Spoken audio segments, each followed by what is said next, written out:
Hello, my name's Brian Moore, and I'd like you to have a look today at my version of the Guadalupe subdivision and how I'm getting on with modelling it. What we did was we moved to a new house and we had a basement. And this shows you the state of the basement, where the layout room was going to be. Top left is slightly cleaned up with lots and lots of props. Top right is, once it's been dug out a bit, 70 tons of rubble was taken out. Bottom left is me standing in it once the floor is just about to be poured, and with some of the other bits and bobs in. And the bottom right is basically after it's just about being finished. You can see the stairs down, and it's very important if you're designing a layout when you're an old man, i.e. 62 like I am, to remember that you might have to duck down and duck under when you're older. And this is already affecting me. So very important, if you notice in the stairway there's a slight gap between the stairway and the wall, and we'll see why that is shortly. This is the outside of our house. This is just a normal British terraced house with 3 bedrooms. We're lucky enough to live on a slight slope, which means we have a basement. So that window you see just above the car is the below the bay window, and that represents the entrance to our basement. And the basement's also there for me to store my module for taking to the club. And the fabulous thing is I can just open that door and carry it out to the car and take it to the club. So these are basically the outside pictures of where we stay. It's not a big house, it's not huge, but I am amazingly lucky, especially living in Britain, to have a 25 by 15 foot basement, which is probably more than about 99% of all modelers have. The space was so huge, do you think, what do we want to model? Well, San Luis Obispo was always a place that I loved and was so interested in. It's on the coast division. It's one of the main points where the action starts. There's an amazing selection of pictures and various bits of information about it over the years, about locomotives getting changed and added, and stock getting switched, and various other amazing things happening.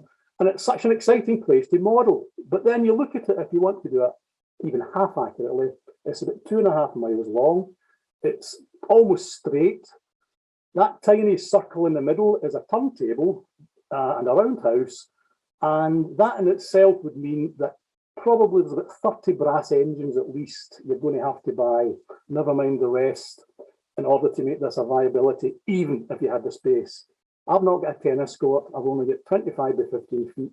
So while the trains interest me and the operation interests me, it's just too big and too expensive. So we decided to look south.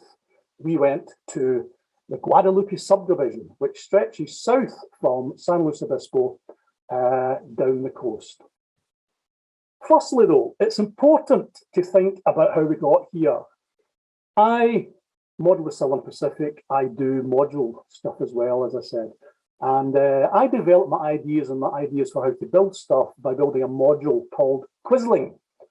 Daft name, but it's basically a word for traitor, Norwegian Second World War traitor. And people frown upon me for this, but it was given the name because I wanted something completely unique, and I can't think why. Nobody's called Quisling, no place called Quisling in the whole of America.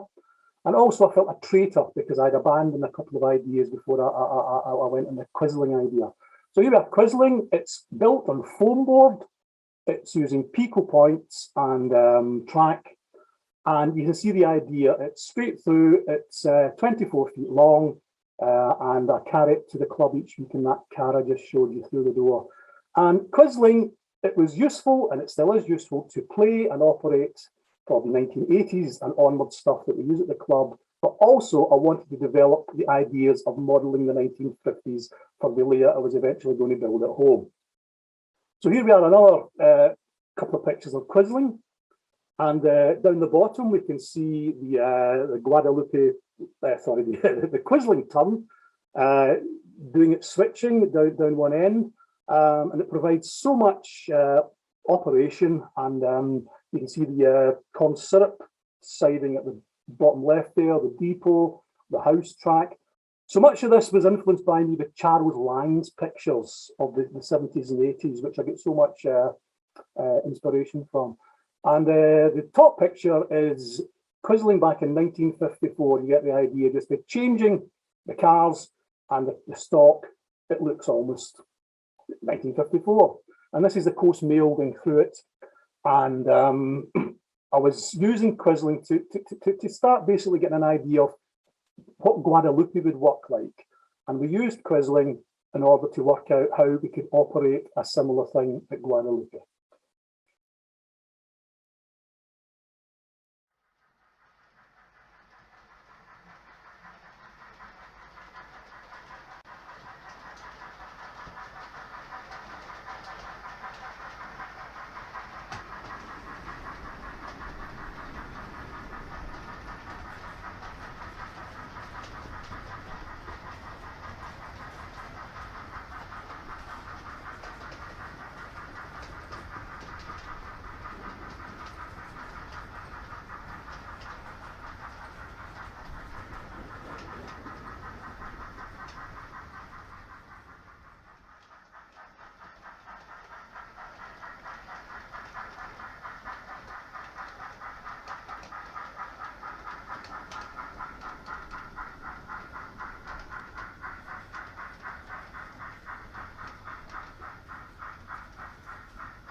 One of the most fabulous things about people coming to see you, this is Southern Pacific 5623. We'll know this is preserved. This was preserved by Howard Wise, who owns it. This is actually Howard Wise's own HO 5623. My pal Bob Zenk brought this across a few years ago, and Howard thought it was such a hoot, and it is. So here we have Howard Wise's 5623 HO scale running at Quisling. And I think for me, that just signifies a sort of camaraderie we have of the international railway modelers or model railroaders. So we move eventually to Guadalupe. Now, Guadalupe is a small town, city, whatever you want to call it. And in 1954, it was just as dinky. Best thing about Guadalupe, and the most interesting thing for me, is it has an interchange. It has an interchange with a shop line, and any railroad operator, modeler, knows how interesting that can be. So if you look at the top diagram, you'll see eastward, and that can be looked down in the picture as well. It's the same dynamics. And you'll see how eastward, below eastward, is the Santa Maria Valley Railroad, and that actually goes off on its own, and it does in my layout as well, to storage. But the Santa Maria Valley brings stuff into Guadalupe Yard. And on that as well, you can see how from east to west, we can go eastward. When we get into the centre, you'll see a big collection of packing houses. That's not in the picture there, but they are obviously off picture, and they are not modelled in my layout. That's just going to be represented by a siding to it, which can hold maybe 6 reefers to represent that. But what we else have here is most of Guadalupe. We've got the yard, Guadalupe Yard, which is 6 tracks. We've got the passing track, we've got the runaround, we've got a track that goes behind the depot, which is the house track, and we've got a long snaking track at the back there, and then it joins the main line again. So that's Guadalupe, and you can see at the right, there's a long passing track, then there's a crossover, and then there's a further stretch of that passing track that goes to Romar Carrot, which we'll talk about later. And then the passing track regains the main line. And down below in that picture, a fabulous overhead Gallus Gilbertson picture from 1952. And you can see the general layout of Guadalupe. It's slightly stringy and straight, and it goes round to the left, as you can see in the diagram above. One of the biggest things I found, I decided to model Guadalupe in September, October 1954. Firstly, because the Coast Daylight was reduced to its off-peak service of about 14 to 15 coaches, which is cheaper to model, but it's still accurate. And we have to get up a gradient, which we'll come to soon. So that was one of the reasons, and other stuff as well. Train masters were introduced in 1954, but a couple of them were sent to the coastline late August to test up and down the coastline long before they went into commute service. So we can use train masters. and various other selections of locomotives, but it was decided, I decided I wanted to do October 1954 roughly. And then what you do is you find out the track plan changed in the early 50s. And it was quite important to find out how the track plan changed. Now, it changed because of an accident. There was a sideswipe accident in 1952 where a train with a cab forward was switching in the yard. It came in from Surf with only 10 cars, and it was assembling a train of about 90 cars, and that was on the passing track. And a through freight came through with 3 sets of F units, and it sideswiped at that clearance point you can see on the right-hand diagram. And the clearance point shows the exact where the passing loop used to actually attach itself back to the main line. And because of that accident, they extended the passing track to make it a longer drill track to drill the yard without filling the main line. And you can see the chaos of that. And it's also important as well to see the water tank, the Guadalupe water tank in that picture, to place where it is for the subsequent stuff we're going to talk about. So that's the Guadalupe accident, 1952, which really it shows you how much it's important. If you want to do an accurate diagram, find out exactly what was happening around the time you want to model. Right, this is an overhead view of Guadalupe in 1955. You'll see at the very centre there is the city water tank, if you can remember what we saw a minute ago. And in front of that is the site of the 1952 accident to get your idea of how the geography works here. So all that debris was stuck around there with the cab forward and the F7s on the side, and above that's the city water tank. If you look below that, you'll see where the passing track was extended to in 1953, and you also see a siding coming off there to a packing house that was called Romar Carrot. And that only survived to the late 1950s, but even to the 70s and 80s, the SP train people, as they do, they always do, they still called that part of the track Romar Carrot.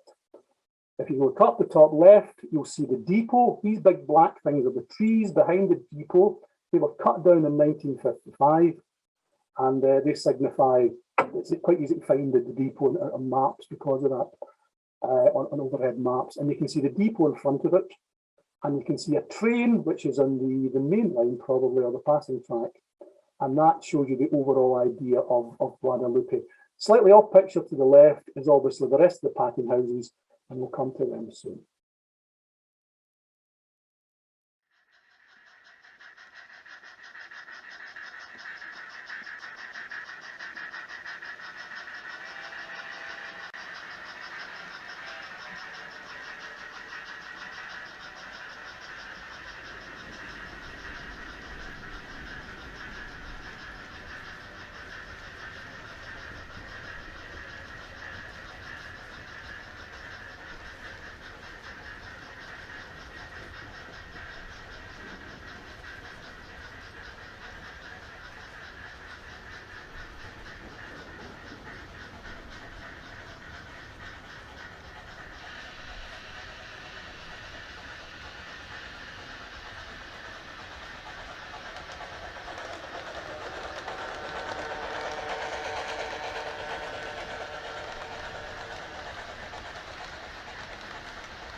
Okay, this is the general plan of compromise that I had to come up with for Guadalupe. Here we see the middle thing in the middle, the blob, is the storage, which is hidden under the track that you can see there. And basically you enter from storage stage right at the top there, and you come into Guadalupe in the main line, as does the Santa Maria Valley. It comes in off its own track there, you can see as well. So coming on stage, into Guadalupe from the right top, you come in through the main line, and you pass all the packing houses and the ice deck, the depot, and you pass SP milling, which is a total compromise of the real thing, because SP milling is much longer, and there's also a sawmill as well there, but the compromise, we can't put it all in. And then instead of going round to sort of roughly to your right, you go sharp left, which is a big compromise. You see a crossover there in the corner. Now that's the location where the accident of 1952 happened. That's where the passing loop used to finish. But after 1952 and the accident, they extended it right down there past the homes, right down to Romar Carrot. And that's our Romar Carrot there, which you can see, and that will be served obviously off the passing loop as well after 1954. And then we start to climb. Although the Guadalupe subdivision was relatively flat, the only way I am going to model the Guadalupe subdivision to any satisfaction is to make it in 2 decks. I don't want to use helixes because I don't want trains to disappear for minutes on end. And also there's not really the room to do it. So what we're doing is we're copying Tony Custer and Bill Darnaby, their idea of using distance to gain height.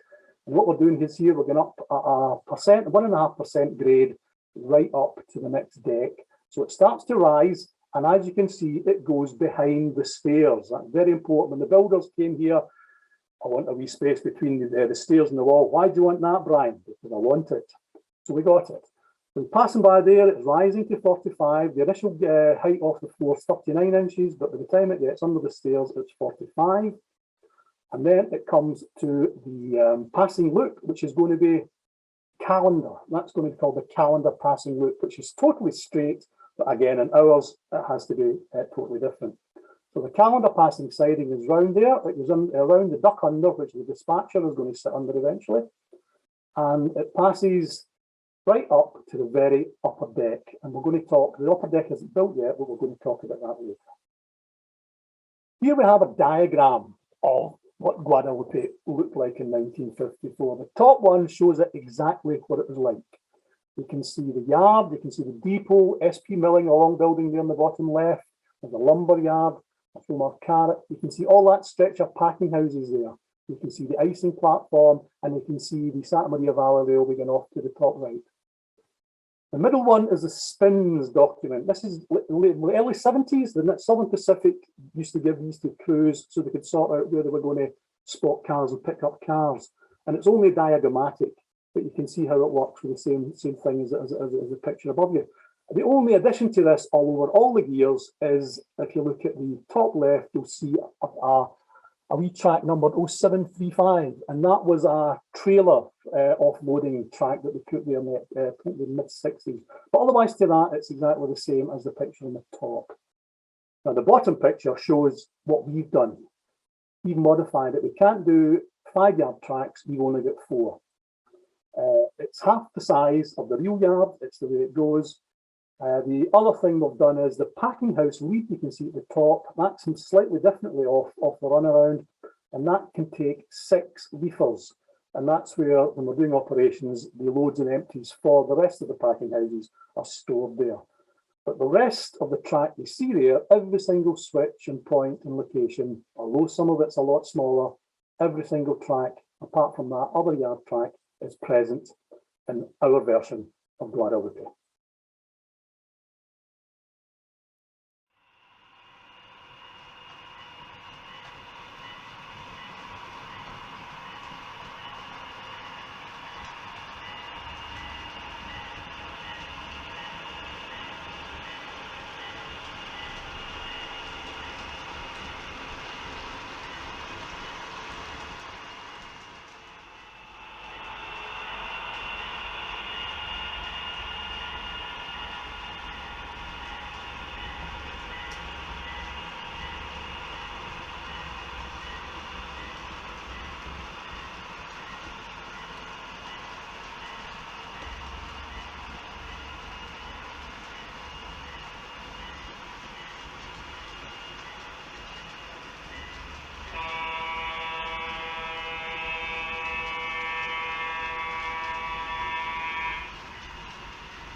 from that big picture, we saw at the start, these are three details from the Gilbertson overhead picture, which really helped the modeller to understand what's going on.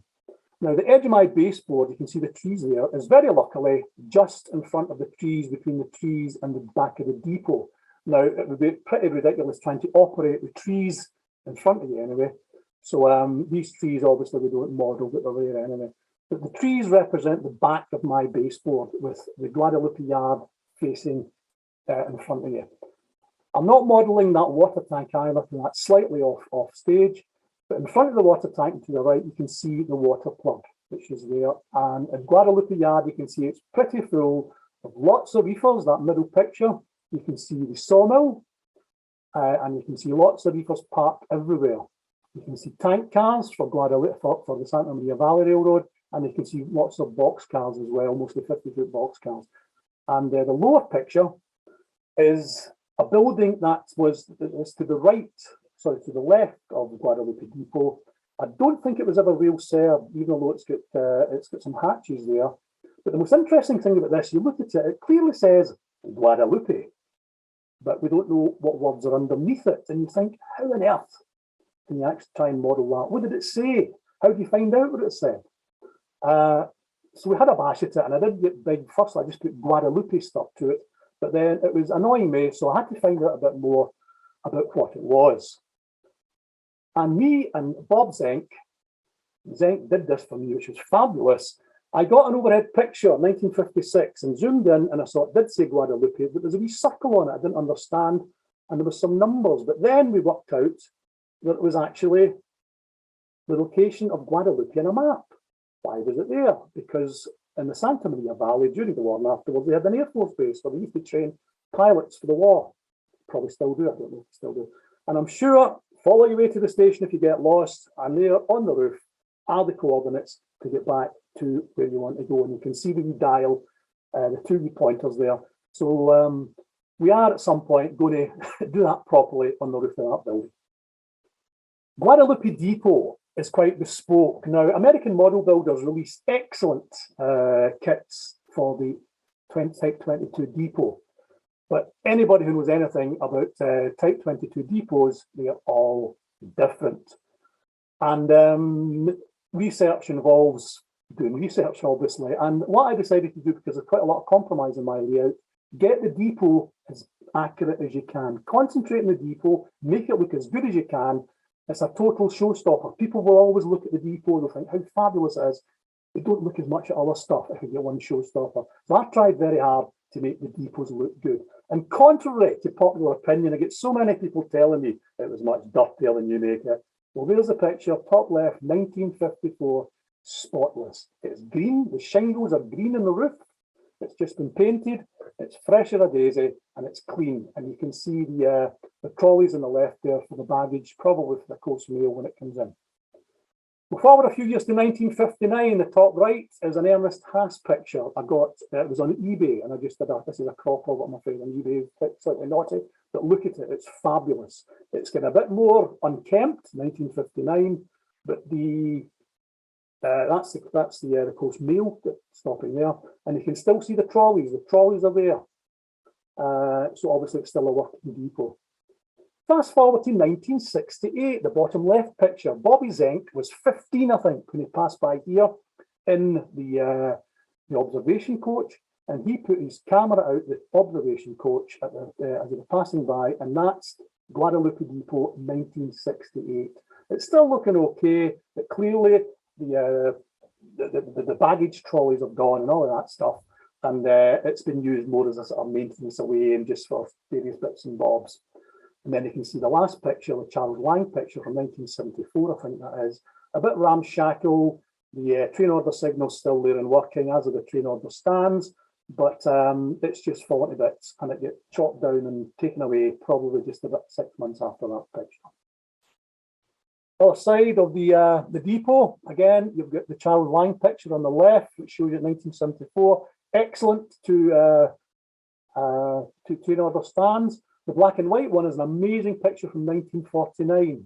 And you can see if you look closely, although it's black and white, the detail is different. The brown paint is used around the windows.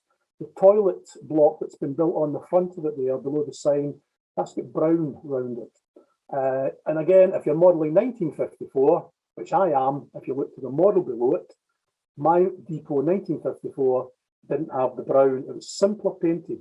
It still had brown doors, it still had the brown baggage, the baggage doors, the loading doors, and the entrance doors, but it was otherwise white.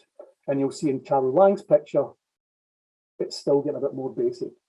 So it's always important, again, 1954, not 1949.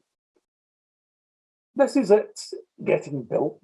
One of the tips to get my tracks quite straight, not hugely straight, but I use Lego. British way of pronouncing Lego is Lego, not Legos. Didn't quite understand that way that you like to do it. But I use Lego spacers, and that gives a good way to actually keep track at a consistent distance apart when you're actually laying it. And it's a tip I would recommend to anybody. The ice dock was a big thing to build. Mine holds 8 and the original one holds 12. The Charles Lang picture is excellent. It's very ramshackle, it's very bespoke, but I'm going to use 3 Walters ice decks to make a rough, reasonable facsimile. Lots of details and bits still to be added, and lots of styrene to be purchased, but you get the idea again of how the ice deck works there. And you can see how the ice is getting transported over that wee bridge in the Bruce Petty picture below. And in the Charles Lang picture above, you can also see the corral, which was still there in the late 60s and 70s, but was also there in the 1950s. This is that same end looking down in the Charles Lang picture. You can see the line heading eastward into the distance. These are the packing houses that will be served by the Guadalupe local when it arrives. You can see the corral there to the left in the first top left picture. On the right, you can see how simple these are. These are just Walters lumber kits, bodged and bashed and biffed. They're not that easy, that hard to do. And again, the representations, they look reasonably okay compared to the pictures, but they're narrower and they're shorter. But as we say, we are doing that off the main picture. The main thing is the depot is totally accurate, looks good, and the rest of the stuff's ancillary. The bottom left picture and the bottom right picture show, that's a scan I did of a book I've got, show you how easy it is really, because I like taking pictures and I like trying to do reasonably accurate stuff, but my primary thing is operating. So compromise here, but you can see how it's satisfying to try and make it look quite similar, still with compromise, even though you can't see any of this, but as we know, that's the way it goes.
Here we have operating, and this is two pals. It's Paul Burton, who is my fast friend at the club and who is helping me hugely with the operational side of the railroad we're definitely going to operate.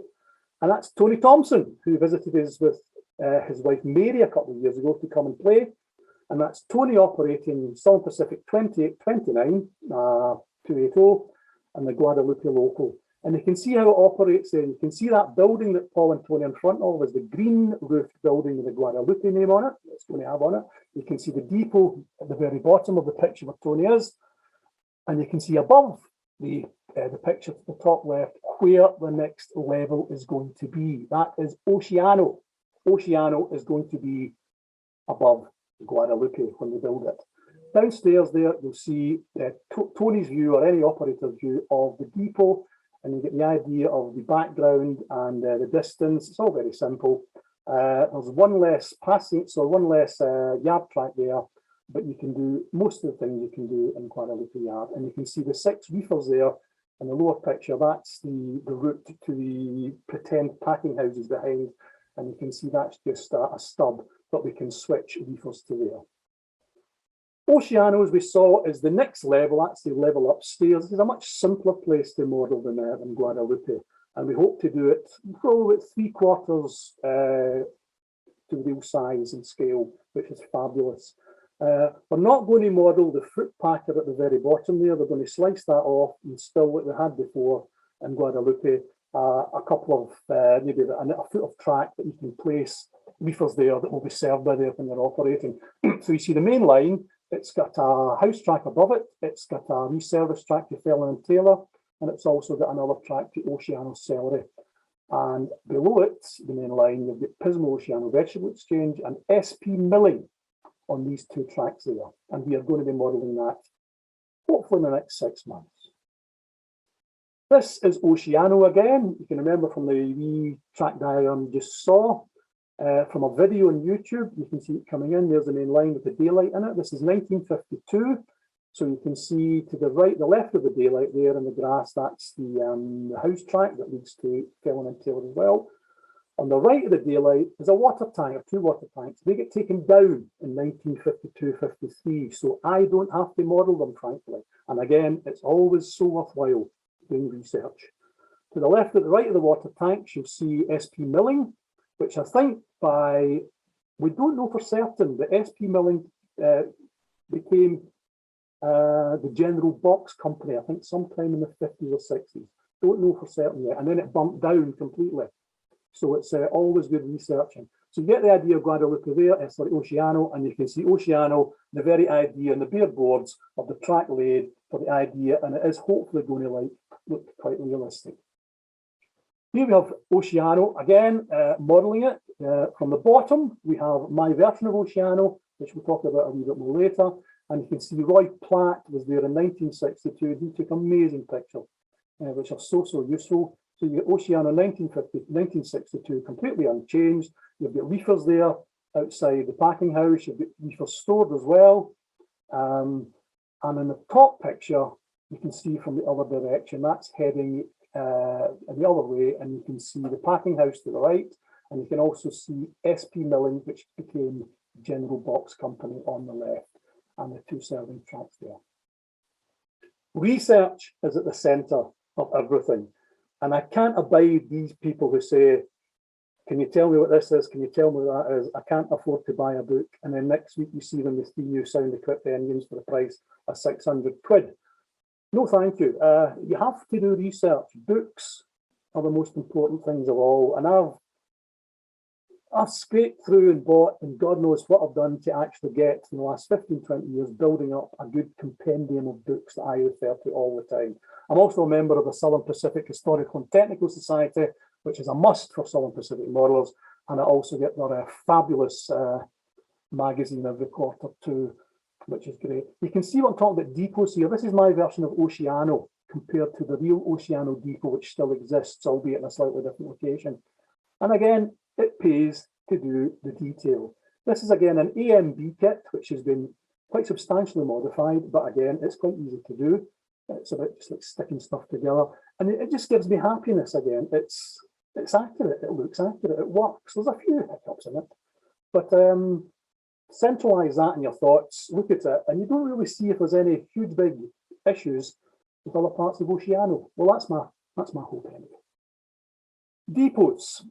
Oceano and Guadalupe are both Type 22 depots. They look mirror images of each other, but they're actually not. There's huge amounts of detail differences, and this is why the AMB kit, although it's fabulous, and you can get obviously left hand and right hand AMB kits, but you can see just looking at this, the differences between Guadalupe and Oceano in the mirror. Guadalupe has got a loading dock on one side, Oceano has a wraparound, so you can do it on both sides. Guadalupe has end doors, Oceano does not. Oceano has that wee lip of the roof on the end, which Guadalupe does not. And Oceano has different doors at the front as well. And you can see the chimneys too, the chimneys in the roof. There's different ducts, there's different ways of going things. There's the different chimney on the freight house of Oceano is different from Guadalupe. So again, it pays to do your research. And you can see again, these look great. These look great, and I'm very proud of them. And I think it's important that, as I say, build some stuff accurately. You'll get pleasure out of doing it. The most ridiculous pictures can give you so much information and research. Richard Wilkin, fabulous man I got to know at the Pacific Northwest Railroad Archive, he kindly sent us some Dallas Gilbertson pictures, and I'm working with him, and it's fabulous that the archive's there to find out more. But this is one of the wreck engines that was taken from the accident in 1952. Great picture, but look at the left, look behind it. Who cares about that engine? That there is a door to SP milling. That's the only door I've ever seen of SP milling close up in Guadalupe. And it's great because that means you can suss out what the rest of it probably looks like. And it's actually very, very similar in build to the one at Oceano, which we saw a rough picture of. And there's a couple still standing elsewhere, which can be looked at too. But for me, it's not what's in the picture in the middle, it's what's on the side of the picture. Always look around any picture to see what you can learn from it. Compromise again, big compromise. Locomotives at Guadalupe. Well, the Guadalupe local was usually a 280, and Southern Pacific 280s are only available in brass. And I needed quite a few of them to ring the changes. I couldn't afford lots of brass. So what I did was I used the Bachmann consolidation, the 280, and I bodged the tits off of it. Pardon me for saying that, but there's no other British phrase. And it's a reasonably accurate, now I've got 4 reasonably accurate 280s that look similar to the Southern Pacific one. This is a Sunset in front there, this 2784 is a Sunset brass accurate Southern Pacific consolidation. The one behind it, 2829, is a bodged Bachmann. And you can see I've taken lots of trouble in the front end, and the dome's been changed, lots of rechanges. The cylinders are Owl Mountain model replacements, and the running gears changed as well. So again, very important to actually bite the bullet. And I know they're not completely accurate, but as Alan McClellan says, I like what they let me do. Fair enough. Bottom left is a Santa Maria Valley locomotive, number 100, which was withdrawn in 1953. However, you can't get brass engines of the Santa Maria Valley either, so you have to go and bodge. And by 1954, the Santa Maria Valley had mostly diesel electric engines, the 70-tonner. Bachmann make a 70-tonner, but I didn't really like it, and you can't put sound in it. So what I elected to do was to build 2 bodged Santa Maria Valley pretend engines, 203 and 202, based on the Bachmann 260. I've modified the tender to make it look a bit more like other Santa Maria Valley engines, put some dibs and dabs on it, and again, good enough. And most importantly, it allows me to run trains. Next slide. Here are just some pictures of the developing basement. You can see how we're getting there. On the top left picture is the central storage yard, which contains all the trains that head to and from Los Angeles. So the surf turn, all the trains, all go in there. and they will come out and they will feed into Guadalupe, as I explained earlier. On the right of that top shot, you can see the depot at Guadalupe. The top right shot is the central blob. Now you can see what I mean here about the gradient. I need to climb 1.5% to get right round there, and it is right round and over where the trains are stored. And I've used foam again. I've used foam board. Richard Todd, my friend, who has used foam board in his layout for well over 20 years.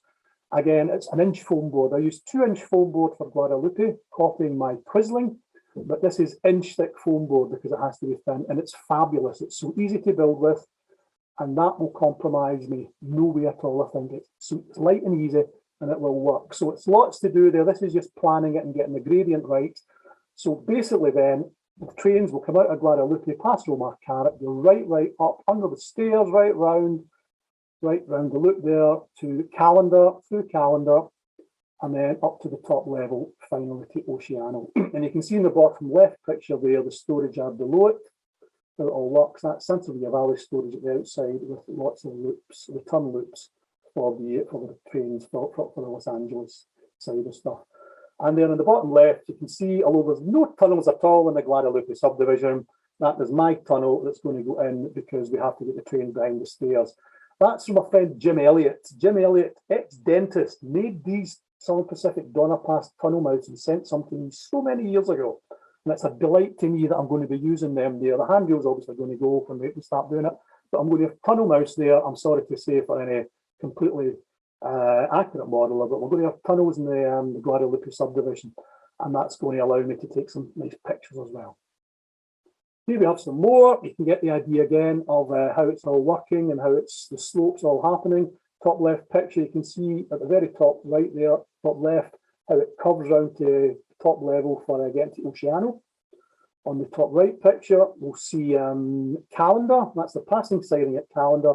And in the 50s, it had a small team track off it. And that picture below, the engine, the daylight engine in the same place as the picture. And then just to the right of the daylight engine in both pictures is the passing track and that small siding. And that's again, the idea and the notion that you need pictures. Books are so important. Slides, yes, but books in particular. Videos are far more difficult to find because less people video than picture, but pictures are essential. And you can see how this works for me again. It's a compromise, but that is going to be Calendar, and it looks good to me. Here we have the Surf Turn. The Surf Turn was a local train that carried local goods from San Luis Obispo eastward until it got to Guadalupe. It didn't do anything, and then it did work mostly after Guadalupe. Short train, 280, and here we have the Bachmann 280 bodged into a Southern Pacific consolidation, and it's got a replacement Bachmann tender, the Seni Vanderbilt, which is a slightly smaller tender, but it does the biz for me again, and it looks okay, and it takes sound, because obviously we want it to have sound. And in the bottom picture, you can see the surf turn of that train in the middle. That's the same train passing through Guadalupe on its way to surf. And obviously on the layout, it's just going to shuffle straight through the whole length, right through, and then going to staging and return with some cars a few hours later. This is the Guadalupe Local. The Guadalupe Local ran from San Luis Obispo like the surf turn did, and it served the industries from San Luis Obispo to Guadalupe and switched Guadalupe. It always went one way because it couldn't turn the other. So it's basically going in reverse because there was no turntable at Guadalupe. So if it went in reverse, it returned obviously boiler forward. And that was because it returned at night and the engine men had more protection for the unprotected crossings at night, especially drunk drivers. So they preferred to go to Guadalupe in the day with the tender first and return at night with the stack at front. And you can see against a small train, no reefers here, we'll come on to that in a minute, no reefers at all, and there's lots of reefers at Guadalupe. Once it got to Guadalupe, it switched the yard, it switched the interchange for the Santa Maria Valley, and it switched the industries at Guadalupe as well. Here we have the Coast Mail at Guadalupe. The Coast Mail served Guadalupe and stopped there, twice, obviously once a day each way. And this is the coast mail at Guadalupe, the black and white picture. You can see the trees in the background. You know where that is. That signifies that's just down the depot. So here we have the westbound coast mail at the top, and down below we have a GS4 version of that same train coming into Guadalupe on the same duty. Here we have Guadalupe Yard again. This is a Mikado switching Guadalupe Yard. I wrote a wee article about this in Railroad Model Craftsman a few months ago. We found a few pictures and then found a few more denoting what was happening. And again, this just shows you the minimum amount. I want to operate my trains. I like to take pictures, and this shows you a wee bit of planning and thought. You can take reasonably accurate pictures, but my railroad is primarily an operating railroad. There would be cars dropped and switched and shuffled, and all of that's going to go on as a primary function. But I like it to look good, and I like to take pictures, and that's an example of the type of thing I'd like to do more of. Here we have the idea of the trains that we're going to be running through the layout. Because we've got big storage yards, it's a delight, but obviously we've got difficulties getting up that gradient. But we can still, with a bit of cleverness, take big trains up a gradient. The train up top there is just the normal freight. It's probably got 40 or 50 cars behind it, mostly 40-foot box cars, a few reefers, some tank cars. And the one below, you can see it's got a set of Fs. By 1954, most freights were either under cab forwards or F units. And the F units obviously gradually replaced the cab forwards and other stuff. The through freights, the cab forward, the intermittent cab forward is not powerful at all. And that's one of the great disappointments to me, even though it runs, I've got mine running a bit better after remotoring than the second run ones. But I'm using some things I think called a doodle pusher. A doodle pusher is a cut down Bachmann doodlebug made to fit under a 40-foot box car. And that basically, with a decoder in it, can actually provide a very bespoke and discreet way of actually adding power to engines when they're pushing stuff or pulling stuff up a hill. The bottom picture is obviously Guadalupe and the model, but you can see again the idea of how you can get pictures to pan out with just a wee bit of photo editing, but not too much. Here we have the other end. This is the coast daylight going through. You can see again, it's a wee bit edited, but again, you can take a picture of that now and lay out in 5 minutes if you didn't mind the background to the right, which is a wee bit edited. But you get the idea again, the trains we can run. These trains are totally the right size. That's a 14-coach off-peak, off-season daylight, which is apparently fully accurate. And it's got an MTH GS4 at the front, which has got the awful Gubbins decoder, I thought, inside it. MTH decoders never happened with them. And I've replaced it with a Tsunami 2, I think it is. And it pulls so well. It's the best pulling GS4 you're ever going to come across. And I'm delighted that now MTH has closed. I can't remember who's bought. Somebody else has bought the MTH stuff. And I can't recommend these engines enough. They're reasonably accurate, but they're pullers. And to pull trains, this is what you want. So I'm very happy with mine. The lower picture again, it's just a two cab forwards meeting, and that stuff we will be able to do totally accurately on the layout when we finish it. Here we have two more pictures.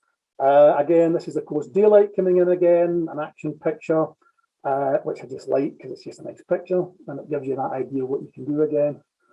Below is another set of F7s, this time pulling reefer train. One of the things we're finding, Paul and I, who I talked to, is how did reefers and other stuff get to Guadalupe for the Santa Maria Valley Railway? Tony Thompson suggests that most of it probably came, or some of it at least came from the Guadalupe local that came locally from San Luis Obispo. I've never seen any pictures of the Guadalupe local pulling lots of reefers. Now, maybe there's not the pictures, but as you saw from the very first picture, Guadalupe Yard, a lot of the time it's full of reefers when they were storing them for the huge big push for when the seasons came.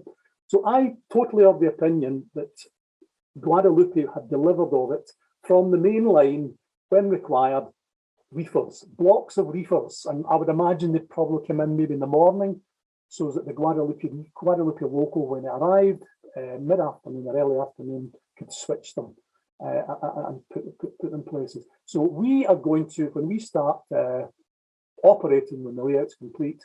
We'll probably, to get reefers into the yard, to actually give them to the Santa Maria Valley, we are going to run a reefer extra every morning, which will go westward, and that will drop reefers off at Guadalupe. This is a bit of a wacky shot, almost to finish up.